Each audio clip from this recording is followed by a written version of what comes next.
लोग, very welcome to all of you. I am Bilkis of your maths teacher. तो students, आज हम class 9 के chapter 9 area of parallelograms and triangles that mean समांतर चतुर्भुजों और त्रिभुजों के क्षेत्रफल के बारे में हम जानेंगे। ठीक है, आप स्टूडेंट्स देखो चैप्टर 7 में क्या है, ट्रायंगल्स। तो आप चैप्टर 7 में ट्रायंगल्स के बारे में जान चुके हैं एंड चैप्टर 8 में क्वाड्रिलेटरल दैट मीन्स चतुर्भुजों के बारे में हम जान चुके हैं।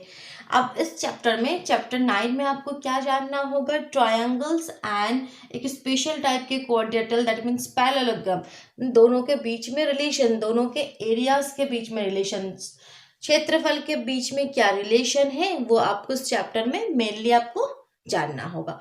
ओके, सो देखो, इस चैप्टर के पूरे बेसिक कंसेप्ट को मैं 3 पॉइंट्स में डिस्क्राइब करूंगी। ओके, सो एक एक करके पॉइंट में लिखती हूँ। देखो, तो सबसे पहले फर्स्ट पॉइंट में हम पैरेललोग्राम दैट मीन्स समांतर चतुर्भुज के बारे में हम जानेंगे, उसके एरिया क्या होते हैं वो जानेंगे। देखो, फर्स्ट पॉइंट आपका क्या जानना है, फर्स्ट पॉइंट में पैरेललोग्राम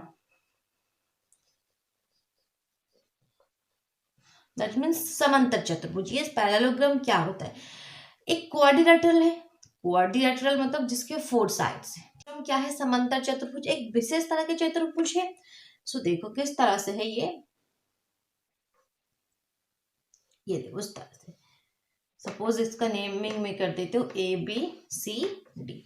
तो इस क्वाड्रिलेटरल में क्या होता है, जब ऑपोजिट साइड जो है, जैसे यहाँ पे AB एंड DC,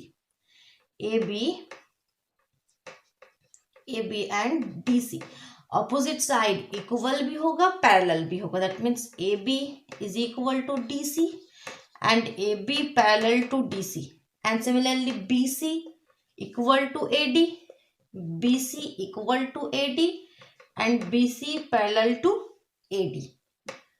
जब ऑपोजिट साइड जो साइड्स है इक्वल भी होगा, पैरेलल भी होगा, उसको हम पैरेललोग्राम कहते हैं। दैट मीन समांतर चतुर्भुज, जो आमने सामने की भुजाएं हैं वो बराबर भी होगा और समांतर भी होगा। ठीक है, 4 साइड्स आपस में इक्वल नहीं होगा, बस आमने सामने की, दैट मीन्स AB और इसके सामने DC। ठीक है, ये ऑपोजिट साइड्स इक्वल होगा एंड साथ में समांतर भी होगा। तो समांतर का मीनिंग तो आपको पता है कि पैरेलल का मीनिंग क्या है। पैरेलल मतलब एक लाइन अगर इसी तरह से, दूसरी लाइन इस तरह से होगा, इस तरह से, तो इसके पैरेलल लाइन ये है। ठीक है, अगर आपके किसी भी तरह से मान लो इस तरह से, तो इसका पैरेलल लाइन ये है।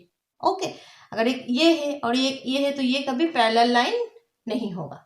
ओके, सो ये आपका पैरेललोग्राम है, समांतर चतुर्भुज। अब समांतर चतुर्भुज के एरिया का क्या फॉर्मूला है, क्षेत्रफल का क्या फॉर्मूला है, ये आपको फर्स्ट पॉइंट में आपका क्लियर करना है। सो एरिया क्या होगा, देखो, क्षेत्रफल क्या होता है, आपका आधार that means base into height, perpendicular height. ठीक है, बेस इनटू परपेंडिकुलर हाइट। ठीक है, सो दैट बेस क्या है यहाँ पे, DC। ये जो आपके समांतर चतुर्भुज है, पैरेललोग्राम है, इसका बेस क्या है, DC इंटू हाइट क्या है, यहाँ पे ये मैंने हाइट बनाया, परपेंडिकुलर हाइट दैट मीन्स लंब हाइट, मतलब जो स्ट्रेट लाइन होना चाहिए। ठीक है, दैट मीन्स यहाँ पे अगर इसको नेमिंग कर दो AP, सो ये P। ओके, ये कभी BC या AD ये कभी हाइट नहीं होगा। ठीक है, तो यहाँ पे क्या होगा, हाइट मीन्स जो एकदम लंब रेखा है वो उसका हाइट। अगर यहाँ पे एक लाइन खींचोगे, ठीक है, दोनों जो आपके भुजा है उसके बीच में जो आप एक लंब रेखा खींचोगे, ये इसका हाइट है। ओके, BC एंड AD का भी हाइट नहीं होगा। सो आधार इंटू ऊंचाई, अगर हिंदी में कहोगे तो ये समांतर चतुर्भुज के क्षेत्रफल का क्या फॉर्मूला होगा, आधार इंटू उसका लंब ऊंचाई जो है वो। अगर इसी पैरेललोग्राम को आप अगर इस तरह से है आपके पास, देखो ये देखो इस तरह से मैंने बनाया। ओके, अब क्या है, इसके ये जो साइड यहां से, ये देखो इसका लंब हो गया।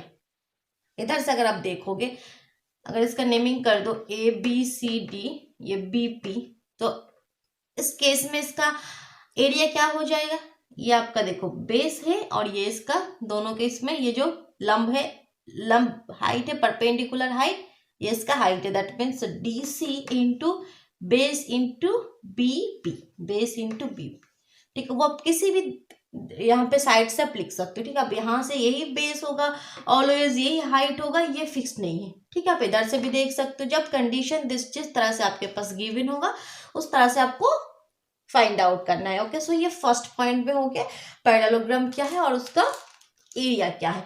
सेकंड पॉइंट में आपको जानना है कि कन्ग्रुएंट फिगर क्या होता है, सर्वक्षम आकृतियां क्या होता है। ठीक है, सो नंबर 2 सेकंड पॉइंट में कन्ग्रुएंट फिगर दैट मीन्स सर्वक्षम आकृतियां क्या होता है। उस फिगर को हम कन्ग्रुएंट कहते हैं जो जिसका शेप एंड साइज बिल्कुल सेम हो। जैसे आपके पास देखो ये एक स्क्वायर मैंने बनाया और ये एक स्क्वायर है। जब कन्ग्रुएंट फिगर मतलब एक फिगर को अगर दूसरे फिगर के ऊपर आप रखोगे तो इसको पूरा ढक लेगा, उसको ये हम कहते हैं कि सर्वक्षम आकृतियां, मतलब जिसका शेप साइज पूरा सेम टू सेम एकदम एक होगा। ठीक है, वो होता है congruent figure.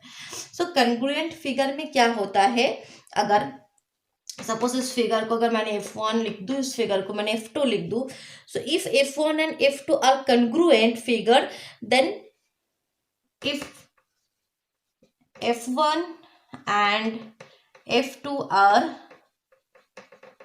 congruent figure, then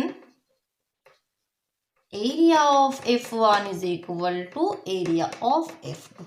okay, that means दो congruent figure का जो areas है वो भी equal होगा। area of f1 is equal to area of f2। सर्वक्षम आकृति के जो क्षेत्रफल है वो भी आपस में बराबर होगा। अब देखो इसका जो कन्वर्स है वो ऑलवेज ट्रू होगा, वो ये कंपलसरी नहीं है। दैट मीन्स अगर दो आपके पास फिगर है उसका एरिया अगर इक्वल है, ठीक है, तो उसका एरिया, ये वाला कंडीशन आपके पास है, उसके जो एरिया है वो इक्वल है, तो उससे आपको ये पता नहीं चलता है कि वो दो फिगर कन्ग्रुएंट है। क्यों? देखो जैसे आपके पास एक सपोज यही देखो एक वर्ग है आपके पास, स्क्वायर है, तो स्क्वायर में सपोज ये है, तो इसका साइड क्या है, सपोज ये 4 सेंटीमीटर है, और साइड क्या है 4 सेंटीमीटर। ठीक है, एक स्क्वायर है आपके पास एक रेक्टेंगल है, दैट मीन्स एक आयत है जिसका ये आपका लेंथ 8 है एंड ब्रेथ 2 सेंटीमीटर है।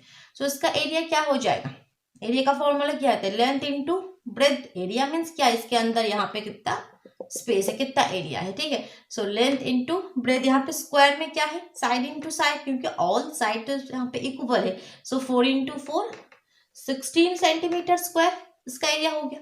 यहाँ पे एक देखो रेक्टेंगल एक आयत है, इसका एरिया भी क्या हो जाएगा, length into breadth, that means 8 into 2 16 centimetre square. So area देखो दोनों के एरियाज इक्वल है। सो इससे तो ये दो फिगर जो है f1 f2 ये क्या कन्ग्रुएंट फिगर है, इसका सेम शेप और साइज सेम है, नहीं है ना। सो कन्वर्स ऑलवेज ट्रू होगा, ये कंपलसरी नहीं है, कभी भी हो सकता है, लेकिन ये कंपलसरी नहीं है कि ऑलवेज ट्रू होगा।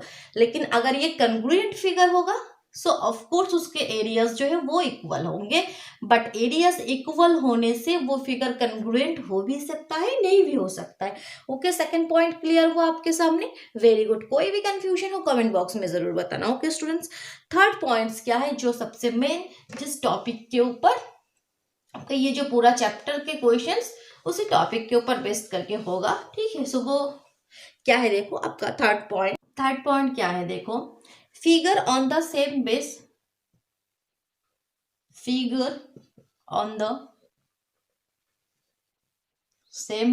and between the same parallel lines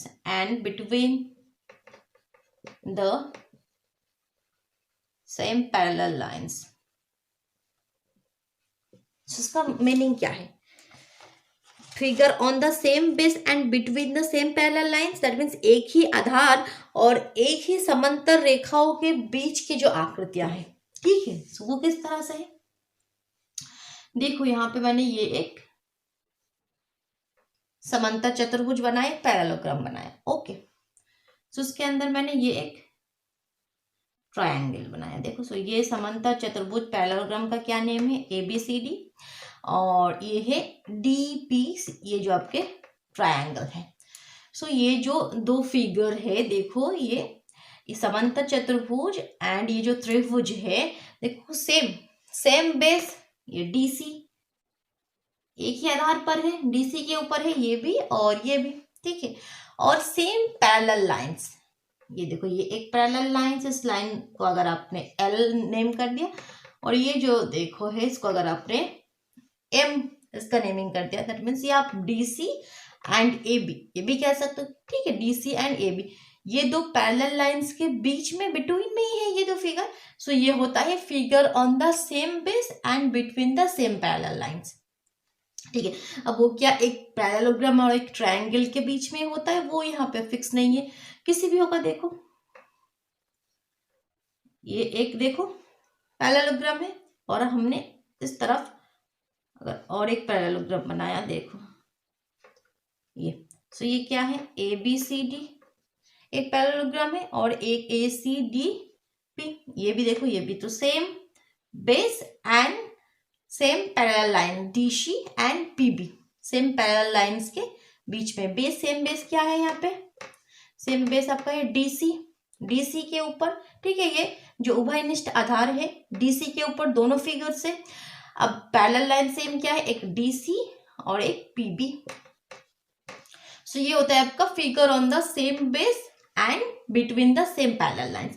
अगर आपके पास इस तरह से एक फिगर है, ये है एक, ये ट्रायंगल है ए बी सी डी, सो ये क्या सेम बेस और सेम पैरेलल लाइंस के बिटवीन में है, नहीं, क्योंकि यहाँ पे बेस तो सेम है DC but same parallel lines में नहीं है। सेम पैरेलल लाइंस में होने का मतलब इसका जो वर्टेक्स है वो इसी लाइन पे होना चाहिए, ओके, इसी लाइन को टच करना चाहिए। सो ये figure same base and same parallel lines के बिटवीन में नहीं है, ठीक है। अब क्या है, आपको इस चैप्टर में पैरेललोग्राम्स एंड ट्रायंगल्स के बीच में रिलेशन जानना है, जो same base and same parallel lines के बिटवीन में है, दैट मीन्स इस तरह के कंडीशन में आपका रिलेशन क्या है, या इस फिगर में दो समांतर चतुर्भुज है, देखो same base and same parallel lines के बिटवीन में, सो इसका एरियाज के बिटवीन में क्या रिलेशन है, ठीक है। सो रिलेशन ये है, अगर कोई ट्रायंगल एंड एक आपका parallelogram same base and same parallel lines के बिटवीन में है, तो तब क्या हो जाता है, area of triangle is equal to half of area of parallelogram, ठीक है। इसका मीनिंग क्या है, यहां से देखो area of triangle that means PDC, area of triangle PDC is equal to half of area of आपका जो parallelogram A B C D, half of, नीचे लिखती हूँ, half of area of parallelogram A B C D, that means ये जो समांतर चतुर्भुज है उसके जो एरिया है उसका हाफ हो जाएगा ये त्रिभुज का एरिया, ओके। अगर ये बी सी डी ये आपका 16 है, 16 सेंटीमीटर स्क्वायर है, तो इस त्रिभुज का हो जाएगा इसका half 8 centimetre square, okay. So ये आपका रिलेशन है कि area of triangle is equal to half of area of parallelogram. ये आपका जब एक ट्रायंगल और एक पैरेललोग्राम के बीच में रिलेशन। सेकंड रिलेशन क्या है, अगर दोनों ही पैरेललोग्राम है सेम ही बेस पे और सेम पैरेलल लाइंस के बिटवीन में है, तब क्या हो जाएगा, तब ये जो आपके दो पैरेललोग्राम है A B C D and A C D P, दोनों का एरियाज क्या हो जाएगा, इक्वल हो जाएगा, सिंपली, और कुछ नहीं, ठीक है। अगर तो यहाँ पे क्या हो जाएगा, area of A B C D parallelogram A B C D is equal to area of parallelogram A C D P, okay students, clear हो गया तीनों कंसेप्ट। 3 पॉइंट्स आपके मेन है। फर्स्ट पॉइंट में क्या है, पैरेललोग्राम क्या है, उसका एरिया का क्या फॉर्मूला है। सेकंड में है जो आपके कन्ग्रुएंट फिगर, सर्वसम आकृतियां, जब दो फिगर्स आपका कन्ग्रुएंट है तो उसका एरियाज भी इक्वल होगा। एंड थर्ड जो मेन पॉइंट है वो है figure on the same base and between the same parallel lines. एक ही आधार और एक ही समांतर रेखाओं के बीच की जो आकृतियां हैं, अगर एक ट्रायंगल और एक पैरेललोग्राम के बीच में है तब एरिया ऑफ द ट्रायंगल हो जाएगा half of area of this parallelogram, जो आपके समांतर चतुर्भुज है उसका हाफ हो जाएगा। एंड अगर दो ही पैरेललोग्राम आपके same base and same parallel lines के बिटवीन में है तो दोनों का एरिया इक्वल हो जाएगा। ओके, सो ये बेसिक कंसेप्ट है। Okay students, thank you.